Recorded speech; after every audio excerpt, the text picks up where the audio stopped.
jadi hari ini aku bakal ke Museum Bahari, ada di Jakarta Utara. Nah, aku bakal ke sana naik kereta. Nah, startnya itu dari Stasiun Klender. Yuk ikutin terus. Nah, sebelum naik kereta, pastiin dulu saldo kalian cukup ya. Dicek dulu saldonya berapa. Nah, untuk tarif naik kereta sendiri itu harganya 3.500. Jadi saldonya udah cukup, guys. Ayo. Halo semuanya. Jadi dari Stasiun Klender kalian bisa ke Stasiun Manggarai atau Stasiun Pasar Senen, turunnya di Kampung Bandan.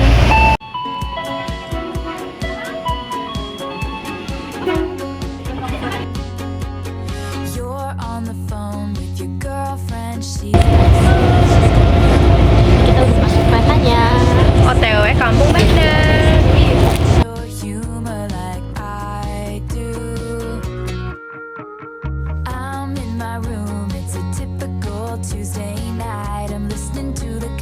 Nah, sekarang aku udah sampai di stasiun Jakarta Kota. Aku udah selesai tap out juga dan aku bakal naik transportasi umum lainnya buat sampai ke Museum Bahari.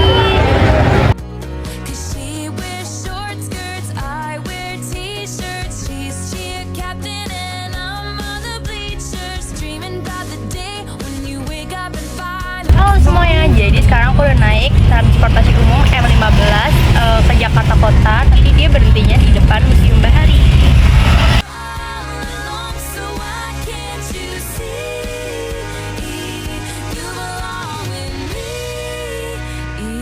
Halo semuanya, jadi aku baru aja turun dari angkot M15 dan aku udah sampai nih di depan Museum Baharinya langsung nih. Langsung aja yuk kita masuk. Nah, buat kalian yang penasaran harga tiket masuknya berapa, nah untuk pelajar sendiri harga tiket masuknya tuh 5.000 ya. Nah, jadi aku sekarang udah sampai nih di Museum Bahari atau dulunya itu tempat penyimpanan rempah-rempah atau gedung FOC.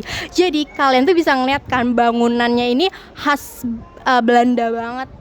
Vibes-nya Belanda banget. Nah, kalian penasaran gak sih kenapa bangunan ini tuh pintunya itu berbentuk setengah lingkaran? Jadi, kenapa dibentuk setengah lingkaran? Untuk menghemat bata-bata yang dibutuhkan untuk membangun bangunan ini. Nah, ayo masuk lagi ke dalam.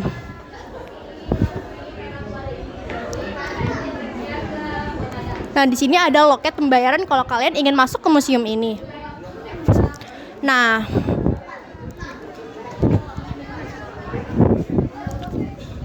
Nah, di sini merupakan pintu dari bangunan ini. Nah, kalau kalian notice di atas sini itu ada tahun dari setiap bangunannya itu dibuat. Jadi kalau kalian notice setiap pintu dari bangunan dibuat ini tahunnya itu berbeda-beda. Tahun pintu bangunan ini dibuat sama tahun bangunan pintu tersebut dibuat itu bisa saja berbeda. Makanya dibuatlah penomoran tahun agar membedakan kapan tahun dari pintu bangunannya itu dibuat.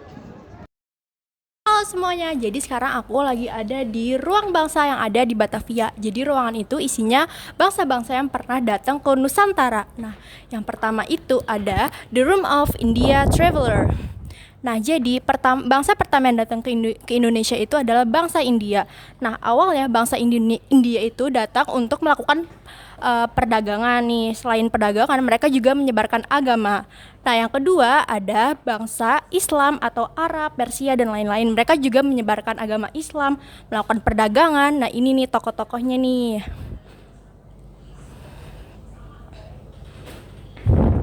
Nah, selanjutnya itu ada The Room of Chinese Commerce. Nah, jadi bangsa Chinese juga memperkenalkan budaya mereka, agama mereka, dan juga melakukan perdagangan. Ini nih tokohnya. Nah, ketiga bangsa tersebut, mereka itu sudah datang sebelum bangsa Eropa datang nih ke Nusantara. Mereka itu melakukan perdagangan, menyebarkan agama, dan memperkenalkan budaya-budaya mereka, sehingga budaya mereka juga masuk ke Nusantara. Yang pertama itu ada The Room of Portuguese Inscription. Nah, jadi kita tahu sendiri kalau bangsa Eropa yang pertama datang ke Indonesia atau Nusantara adalah bangsa Portugis. Di sini ada tokohnya yaitu The Alvin. Nah, tokoh lainnya itu juga ada Alfonso de Albuquerque. Kita tahu sendiri kalau bangsa Portugis itu datang sekitar di abad 16 atau di tahun 1511 atau 512.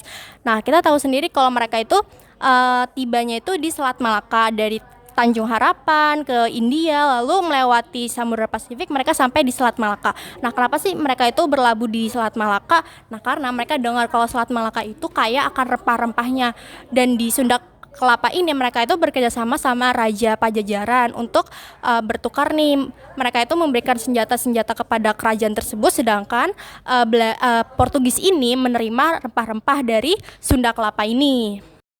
Nah, yang kedua nih ada bangsa Belanda yang datang ke Indonesia lewat Banten, yaitu tokohnya adalah Cornelis de Houtman. Nah, di sini ada nih patung dari tokoh Cornelis de Houtman dan pribumi yang menyambut Cornelis de Houtman beserta pasukannya. Nah, di sini di patung ini menjelaskan kalau bangsa pribumi itu kayak seakan-akan menyambut dengan baik kedatangan Cornelis de Houtman. Kenapa sih? Nah, awalnya Cornelis de Houtman itu datang cuma untuk melakukan perdagangan rempah-rempah. Mereka butuh rempah-rempah sehingga mereka tuh niat ingin membeli rempah-rempah tersebut. Tapi muncul sikap serakah hingga mereka tuh ingin menguasai bangsa Indonesia karena mereka tuh sadar kalau Indonesia itu kaya akan rempah-rempah. Jadi mereka berpikir, kenapa sih kita harus membeli, kita jajah aja nih bangsanya. Nah, ini adalah patung dari Cornelis de Houtman dan pribumi-pribuminya. Nah, setelah bangsa Belanda melakukan perdagangan rempah-rempah, mereka muncullah sikap serakah mereka hingga mereka itu berniat untuk menjajah bangsa Indonesia tersebut. Akhirnya masyarakat Banten itu jadi tidak suka dengan bangsa Belanda dan diusirlah bangsa Belanda. Akhirnya bangsa Belanda pindah ke Maluku untuk mencari rempah-rempah lagi karena Maluku itu juga punya rempah-rempah yang sangat banyak banget. Nah, di Maluku terjadilah kerajaan Ternate dan Tidore yang sedang terjadi konflik, dan akhirnya bangsa Belanda ini mendukung salah satu dari kedua kerajaan tersebut. Namun akhirnya bangsa Belanda ini pindah ke Aceh untuk mendapatkan rempah-rempah lagi. Namun masyarakat Aceh juga tidak suka nih dengan perilaku Belanda yang sangat serakah dan juga kasar. Nah, akhirnya Laksamana Kemalahayati itu memanggil pasukan-pasukannya, pasukan-pasukan janda untuk melawan bangsa Belanda atau Cornelis de Houtman ini. Akhirnya Cornelis de Houtman mati di tangan pasukan Laksamana Kemalahayati. Nah, bangsa Eropa terakhir yang sampai ke Nusantara itu kita tahu sendiri, yaitu bangsa Inggris, yaitu di sini ada The Room of British Occupation. Nah, di sini ada tokoh yang sampai ke Nusantara, yaitu Sir James Lancaster. Nah, beliau ini dia itu sampai di Nusantara lewat Selat Malaka atau Sunda Kelapa. Nah, kita bisa tahu nih kalau Inggris itu dulu mereka itu kan sampai terakhir. Nah, Inggris itu juga punya loh kantor dagang yang jadi saingan FOC pada saat itu, yaitu namanya EIC, yaitu East India Company. Nah, dia juga memperdagangkan rempah-rempah. Nah, kamu tahu nggak sih kalau misalnya Inggris mendirikan kantor tersebut itu atas saran dari Ratu Elizabeth pertama. Nah, mereka itu mendirikan kantor-kantor yang ada di Jayakarta atau sekarang namanya Jakarta, atau kita sebutnya itu Batavia, Jayakarta, Jepara, Makassar, dan juga Ambon. Halo semuanya, jadi aku bakal ngajak kalian ke gudang tempat penyimpanan rempah-rempah. Di sini ada tulisannya The Room of Spice Intercontinent. Masuk. Nah, di awal sini itu ada beberapa rempah-rempah yang terkenal dulu di zaman kolonialisme bangsa Eropa. Ada lada, vanili, jahe, dan lain-lain. Nah, sini ada contoh rempah-rempahnya. Nah, di sini dulu waktu zamannya penjajahan Belanda itu terkenal banget sebagai sebutan black gold atau emas hitam. Karena dulu tuh rempah-rempah tuh di zaman itu mahal banget hingga Belanda itu gak mau sampai rempah-rempah itu direbut sama bangsa asing. Makanya mereka simpen di sini.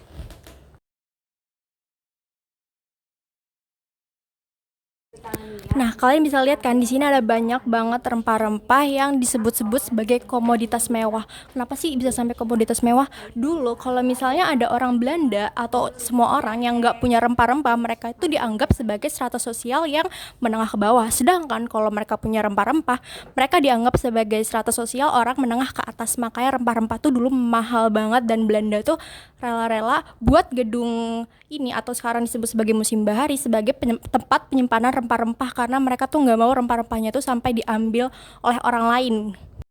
Nah, sekarang kita masuk ke bangunan berikutnya. Di sini ada ruang penjajahan asing di Batavia. Jadi nggak cuma bangsa-bangsa yang tadi kita sebutin tadi, ada juga bangsa lain. Nah, di sini ada tokoh. Kalian pasti pernah dengar nih tokoh ini, yaitu Marco Polo. Dia itu dari Italia. Nah, kenapa sih dia tuh datang ke Indonesia? Dia tuh untuk melakukan perdagangan.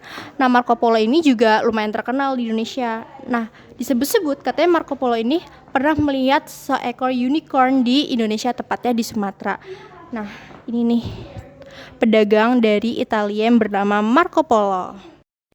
Nah, jadi sekarang ada The Room of Portuguese Conqueror, yaitu Vasco da Gama sama Magalhães. Kita tahu sendiri kalau Vasco da Gama itu dia itu yang melakukan ekspedisi ke Asia untuk mencari rempah-rempah. Tapi kalian tahu nggak sih sebelum Vasco da Gama ada tokoh dari Portugis yang melakukan pelayaran terlebih dahulu yaitu Bartolomé Dias. Tapi waktu dia sampai ke India terus ingin ke Selat Malaka, dia tuh balik lagi karena ada badai. Nah, Bartolomé Dias ini juga dia tuh tokoh pertama yang menemukan Tanjung Harapan atau Cape Town. Sedangkan Vasco da Gama yang dari Portugis ini dia tuh menerbitkan buku yang judulnya itu Good Hope, ya, karena terinspirasi dari Bartolomé Dias. Kenapa sih disebutnya itu bukunya itu Good Hope, karena dia tuh menemukan sebuah harapan di Tanjung Harapan.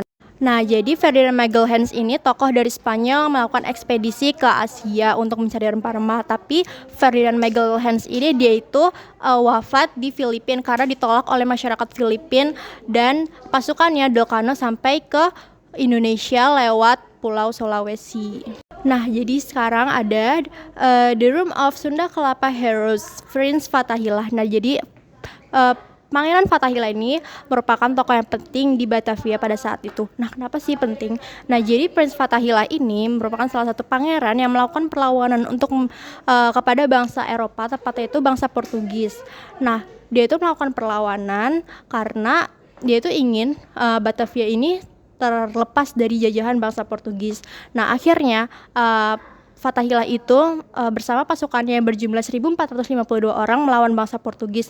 Bangsa Portugis itu melakukan kerjasama sama kerajaan Pajajaran. Nah, kenapa sih melakukan kerjasama? Tadi udah dijelasin kalau mereka itu emang bekerjasama, melakukan pertukaran rempah-rempah dan senjata.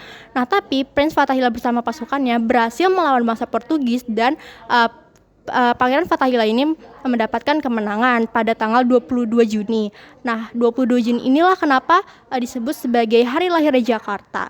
Karena disinilah pada tanggal itulah Pangeran Fathahillah memperoleh kemenangan untuk Batavia. Nah, jadi di sini ada tambang pengangkut bahan rempah-rempah. Jadi sebelum rempah-rempah dikirim pasti diangkut dulu dan diolah dulu. Nah, inilah mesin pengangkut untuk sebelum diolahnya. Nah, ini tuh digunakan untuk mengangkut rempah-rempah dari lantai dasar dibawa ke lantai 3 untuk dikeringkan sebelum disimpan dan akhirnya dikirim ke Eropa. Nah, setelah rempah-rempah itu diangkut oleh tambang ini, nah setelah itu kan diolah tuh, terus dimasukkanlah ke ruang penyimpanan. Nah, jadi ini merupakan ruang penyimpanannya ada di lantai paling atas, tapi sayang banget ini tuh nggak boleh dimasukin. Jadi kita bisa tahu sendiri nih, kalau di sini ada ruang penyimpanan sebelum diolah. Jadi benar-benar Museum Bahari ini tuh tempat VOC untuk menyimpan rempah-rempah, mulai dari menyimpan, diolah juga sebelum diekspor ke Belanda.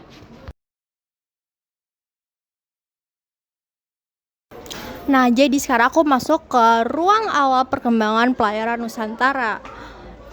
Nah, jadi kita tahu sendiri kan kalau bangsa Eropa ini dia tuh masuknya lewat jalur pelayaran. Pasti juga ada dong perkembangan ilmu untuk di daerah pelayaran. Jadi di sini ada lukisan dari orang Inggris tentang Batavia atau Jakarta pada saat ini. Jadi kita tahu sendiri kalau Jakarta itu luas, tapi pada zaman penjajahan dulu Batavia atau Jakarta itu yang dianggap tuh cuman wilayah sebesar ini doang. Di sini sebutnya itu sebagai Batavia. Nah, sekarang aku ada di Museum Bahari, letaknya tuh di sini. Kenapa sih Museum Bahari atau ruang penyimpanan rempah-rempah ini terletaknya tuh di sini nih? Karena dekat sama pelabuhan biar cepat untuk diekspor ke negeri Eropanya. Nah, sekarang di sini nih ada museum wayang atau dulu itu tempat gereja-gereja orang-orang Eropa. Nah, di sini ada Museum Fathahillah atau kita sebut sekarang sebagai Museum Sejarah Jakarta. Jadi sekarang aku bakal nunjukin senjata yang dulu tuh pasti setiap kapal FOC itu pasti punya. Kalian pasti pernah ngeliat kan ini apa? Nah, jadi ini tuh namanya meriam. Di sini kalian bisa ngeliat ada lambang FOC-nya. Nah, dulu kenapa sih setiap kapal milik Belanda atau FOC ini tuh selalu punya meriam gitu? Kenapa sih kapal FOC itu selalu punya meriam? Karena kita tahu sendiri kalau rempah-rempah itu dulu mahal dan mereka itu nggak mau sampai kehilangan rempah-rempah. Nah, makanya dulu mereka itu selalu bawa meriam di kapal mereka agar enggak dicuri sama orang-orang lain atau bangsa-bangsa lain, karena rempah-rempah itu dulu jadi perebutan bangsa Eropa dan harganya itu sangat mahal karena mereka itu membawa meriam untuk melawan nih kapal-kapal lawan yang sekiranya ingin mencuri rempah-rempah mereka. You say you're fine, I know you better than that. Hey, what you doing with a girl like that? She wears high heels, I wear sneakers. She's cheer captain and I'm on the bleachers. Dreaming about the day when you wake up and find that what you're looking for has been here the whole time. If you could see that I'm the one who understands you, been here all along, so why can't you see you belong with me? Hai guys, sampai sini dulu vlog museum kita ke Museum Bahari. Sampai jumpa di museum selanjutnya.